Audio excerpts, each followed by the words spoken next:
Welcome to the program that goes beyond the headlines in bringing you our news stories. This week on the show. Right to work on the open ground, high blood pressure. Government has employed more than 300 firemen and women to man fire stations across the country. Lusaka will get the largest share of 104 firemen and women following a rise in fire incidents and rescue operations in the city. This is also in anticipation of construction of 3 new fire stations in Lusaka. Boss John, I'll take this package. Yes. Boss Banda will take that package. What you told us. Chinese employers continue to be unpopular among many Zambian employees. Another Chinese company has been accused of locking up workers during working hours without any toilet facilities.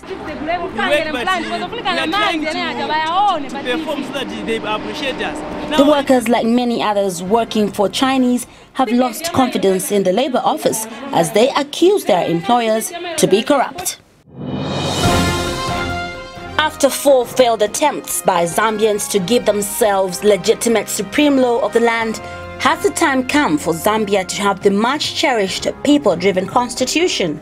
Since 1972, via 4 constitution review commissions, Zambians' aspiration for a people-driven constitution are yet to be met. I'm Francesca Piribanda, and you're watching The Scoop.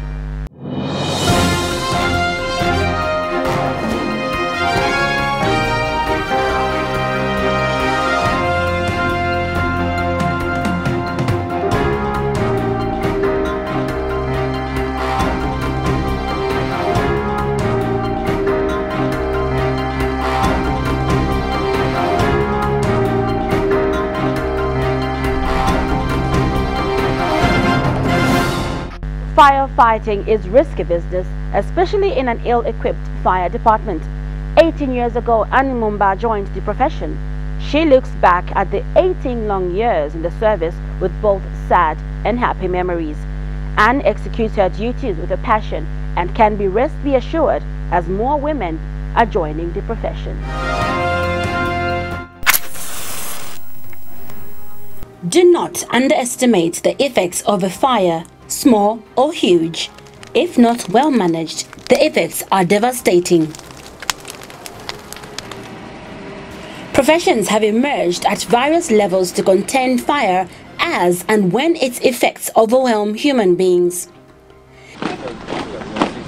These men and women are new recruits into the profession of handling and controlling fire in Lusaka. They are part of the more than 300 recruits posted across the country. Yeah, the training you are seeing just now is that we received 104 recruiting firefighters. So hence this induction training, which is running for the next 3 months. And apart from that, of course, we have received a new fire tender from the government. It was donated on the 18th of October. And apart from that, also the government in time from now we're starting 3 fire stations, because for years actually the entire of Lusaka we are turning out to incidents in different compounds from here, and looking at the congestion on the road networks, it takes us time to get to the incidents. So hence these fire stations will be constructed. We are talking about Chesto, Chilenge and Baba, who simply means if we receive a call here, we will easily activate the fire station in that particular area. So it will improve on our efficiency where the turnouts are concerned. Statistics indicate fire outbreaks are on the increase in Lusaka. Last year, from January to September, the Lusaka Fire Brigade responded to 373 fire incidents, while from January 2013 to September 2013, a total of 430 fire incidents have been recorded. The situation in Lusaka, we can say there are many fire incidents now. Why? Because they grow with the number of people. There's a lot of activity in Lusaka now, not in terms of only the population, but we are saying there are many economic activities. So where the number of people is growing, where economic activities bloom, it simply means there are so many accidents. And amongst these many accidents, which are as a natural result of the growth of the number of people, is the fire accidents. So you can say there are a number of fire accidents now, hence us trying to decentralize the fire service operations in the various communities around the city. Those which are there, as for now, of course, one is the congestion on the road networks, where it takes time for us to get to the periphery of the city because of the congested road networks.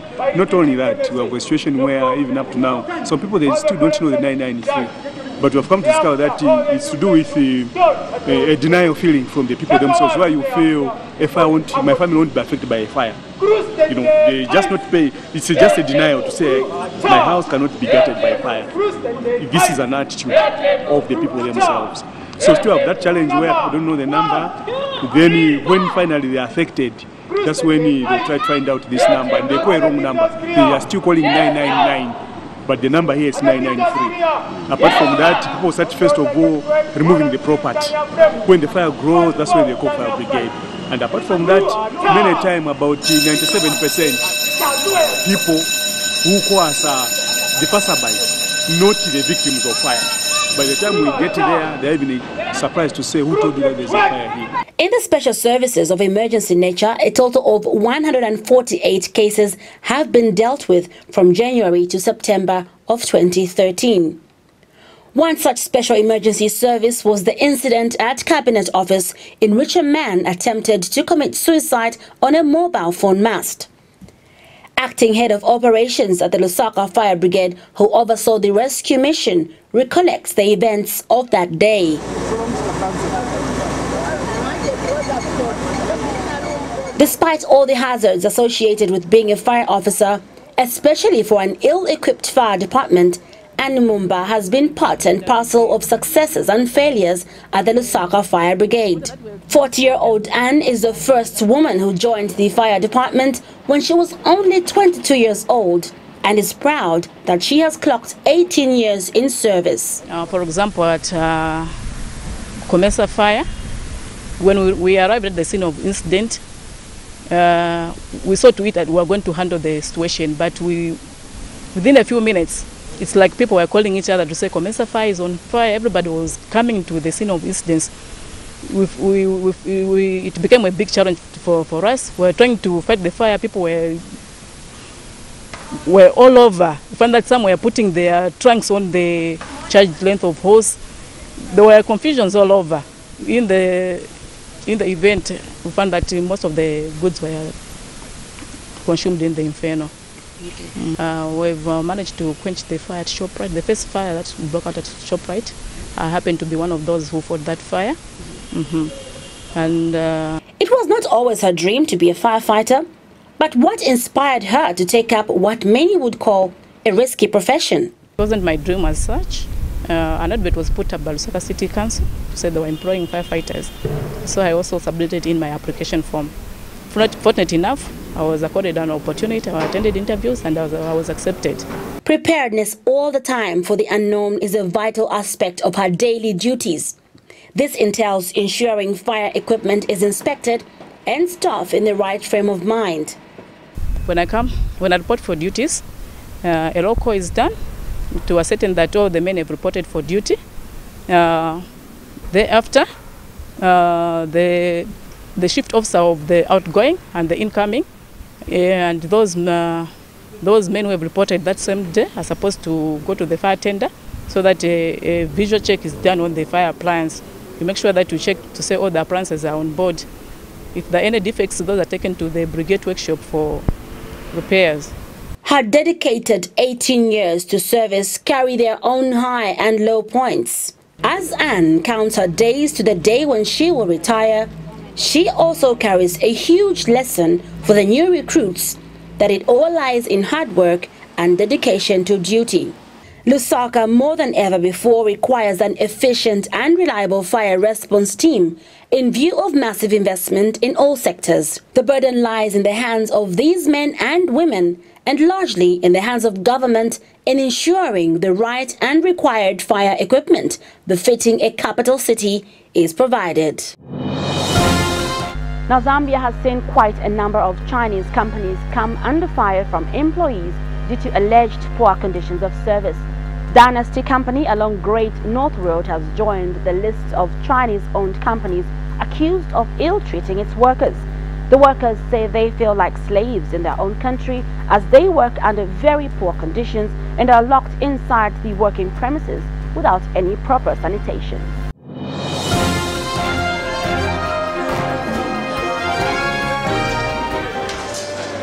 Boss John, me, I will take this package. Yes. Boss Band, I will it's take that after what package. you told us. You told us I should write. Chinese companies' disregard for labor practices have been a source of conflict among many Zambian workers. Many workers in Chinese firms have time and again complained of abusive employment conditions that fail to meet the domestic and international standards. Dynasty Company Limited has become the latest Chinese company in Lusaka after Chistil to be accused by workers of abusing their rights. Lack of toilet facilities and being locked inside the company are but just some of the workers' outcry. The workers claim some of them have been working on casual basis for about 5 years now for meager wages. Boss, don't lie. There is a book inside. You bring out that book which you used for cases. You didn't get. You didn't get. You take your book at your house. It's not us who is giving that book. Every time, even if inspectors come, you don't give them that book. You give them another book. We don't know those books. One book. We don't know what you wrote inside. We took you to the police last time. You remember? The police said, go to Mr. Go, that one who went and big boss with inside. But now even you, boss, you were there. Only the increase. What is the increment now? They're also trying to motivate you up to make more. To motivate. Gaining entry into the company premises by the scoop crew to talk to management over the workers' complaints was not easy. Not even for one of the workers who had visited the toilet. Management was initially not cooperative, but after a long period of discussion, they obliged. Company manager John Young denied the allegations that the workers are locked in during working hours. He also said some workers are in the habit of staying away from work. As for us, because sometimes they used to be absent some days, sometimes you see. They are not new workers here. They used to be here for a long period, you see. Sometimes they used to be absent, sorry, I'm sick today, something like that, you see. Now they were asking for fixed salary, you see, according to the labor law, you see. And now it's something different here. We used to pay them as packages. You know those cases? They pack one case, we give them how much. For those they make a lot. They can even get 1 million or something. How much do they get per package? 500. No, they used to get.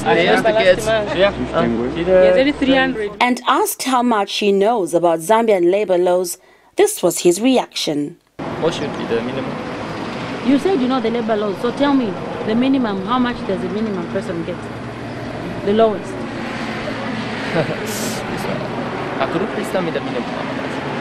Because you see, please tell me the minimum, please. Meaning you are not aware. So I want to know the minimum from you. You don't know the minimum. No, it's not from us. We're not from the labor office. We are from Movie TV. So you, as an employer, you're supposed to know the labor law and also the issue of the minimum wage. So we wanted to know how much does the lowest worker get here because they're complaining of the salary increment. I can't tell you because I don't know. How much does the lowest worker get? They used to be well paid. How much? How much? I forgot. I'm not a boss. The Technical Committee on Drafting the Zambian Constitution has finally concluded its work after stretching its assigned completion deadline. As Zambians look forward to the next stage in the constitution-making process, the question still remains as to whether the process so far guarantees a people-driven constitution. President Sata is expected to chart the next course of action for the constitution-making process as Justice Minister casts doubt on holding of a referendum. The Zambian citizens are very expectant that this time around, the technical committee, which is composed of women and men of integrity and valor, will deliver the second and final draft constitution without any further delay and shifting of dates. The mandate of the Technical Committee on Drafting the Zambian Constitution has finally come to an end. After 2 years of drawing up the country's supposed unified constitution, the 20-member committee is confident it has done its best. I sit here with my colleagues to confirm that we've done what we promised We are through with the work. Okay?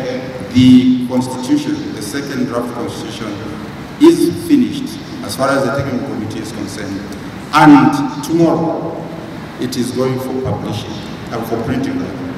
Okay? So that we have enough copies to give to the public when the president gives us a date. So that's done. We've fulfilled what we promised the Zambian people we will do. We did not say we will hand over on the 30th. Please forgive us. I think the excitement is growing in the country. We understand that. We have lived and dealt with that. But that is what we said. 31st October 2013 was set as the final deadline after numerous extensions, as such anxiety and uncertainty was high among stakeholders. Is it that the technical committee has once again failed to beat the deadline and want to continue consuming our resources? The printing has been tendered.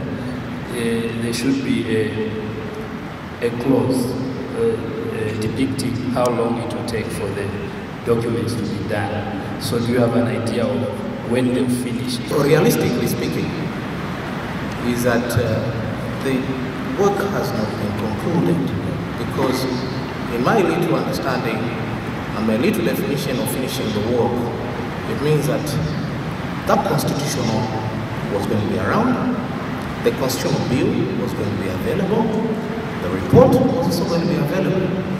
The technical committee, through spokesperson Ernest Mwansa, was at hand to deal with the civil society concerns. It's a very painful experience to go through all this kind of work and then suddenly the document doesn't see the light of day. It's a very painful experience, and I agree with you. But remember that those who prepare the documents are not the ones who finally handle the document to its conclusion. I think that is one of the predicaments we've had in the continent. But that's the reality of it, and we need to have that in mind. You can very easily throw the baby with the bathwater in the process. I think that our responsibility as a technical committee is to make sure we produce what we believe as a technical committee is a people-driven document. The system that will be followed to its conclusion is beyond us, because that's not our mandate. We are not mandated to run the process to its logical conclusion. So there is that handicap, and I think the technical committee has not shied away from saying once we handle, our job is done. Disappointed in the sense that we were very hopeful that as a technical committee had actually indicated that by 31st of October they were going to have been finished with the work. But now they seem not to be very finished. If you heard them correctly, they are saying that what has been finished is the deliberations, and they have got the document which has just gone for printing. And they are not very clear as to how long the printing is going to take. So from there we are disappointed, because we thought that when they said by 31st of October, we thought that we'll be here to receive the document, that people would have finished the work and they would have handed it over to both the president as well as the people of the Republic of Zambia. In a spirit of anticipation and goodwill to receive the second and final draft constitution, the activists who are behind the Black Friday campaign in demand for a people-driven constitution were for once spotted in white. The journey started in November of 2011 when President Sata unveiled the technical committee. However, the end of the drafting process is in itself far from the end of a people-driven constitution, the long-held desire by many Zambians. In the constitution, like you can see, I'm a Muslim. I also want us as Muslims to be included, not to be left out, because what it is when they see you like the way I'm dressed, they'll look at me like I'm a foreigner, but I'm not a foreigner. It's just through marriage that I became a Muslim, but I'm a Zambian. So in the constitution, I also need to be included. My rights, whatever I expect as a Muslim, should be there in the rights, especially freedom of speech, freedom of expression, and freedom of movement. Because sometimes they will look at me like I'm just a person who is from somewhere, but I'm a Zambian. So I'm one of the person who has a right over the constitution. But what is the next stage in the constitution-making process? The process now will remain, it will hinge on the goodwill of what the executive arm of government would want to do, because they will be within the law as provided for in the Inquiries Act, if we have got to look at it from the legal point of view. But what is important is to say is that the Constitution is a people's document. And if it is a people's document, then the views of the people are very critical and fundamental on how the process has got to proceed. I think here, as I have always said, I've always said that a constitution should be a document which should be agreed upon by all stakeholders in the nation. Zambia Peaceful Conference and these constituent members, I think every Zambian, they're quite anxiously looking forward to this document. It is a bit elusive for the time being, but we can't wait. We are glad that we have been told that it will be handed over simultaneously to the president and to the people. That is a good thing. And I think the next thing that will happen is that to quickly scrutinize it and see if the clauses and the popular clauses, especially that the people have been asking for, are there. When everybody is satisfied with what is there, I think you will see that the church and many members of civil society will be out there promoting and championing this constitution.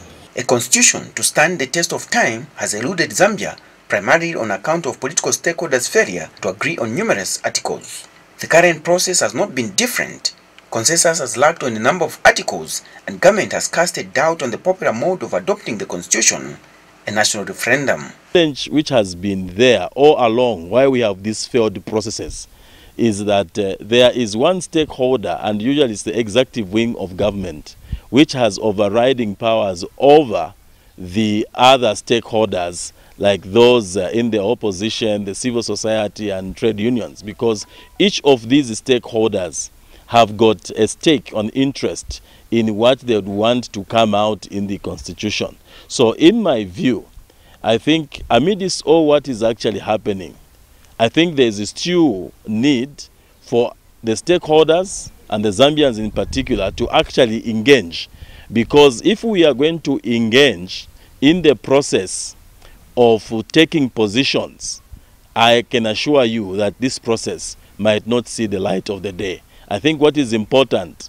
even just like the failed process of the NCC in 2011, it was as a result of 3 or 4 provisions, and that one was that of the 50% plus one, the presidential running mate, and the Bill of Rights. Those were the issues which made the UPND to actually not support the motion in Parliament, and that's how it was thrown away. If UPND in 2011 had voted together with MMD, we would have had a constitution. Why? Because they felt strongly that the 50% plus one and the presidential running mate and the Bill of Rights, if they were not part of the constitutional bill which was presented by the MMD government at that particular time, it meant that it was going to be very difficult for them to participate in the governance of this country. So out of that, we saw the many other progressive provisions in that constitutional go down the drain. And it is likely to happen in the same way.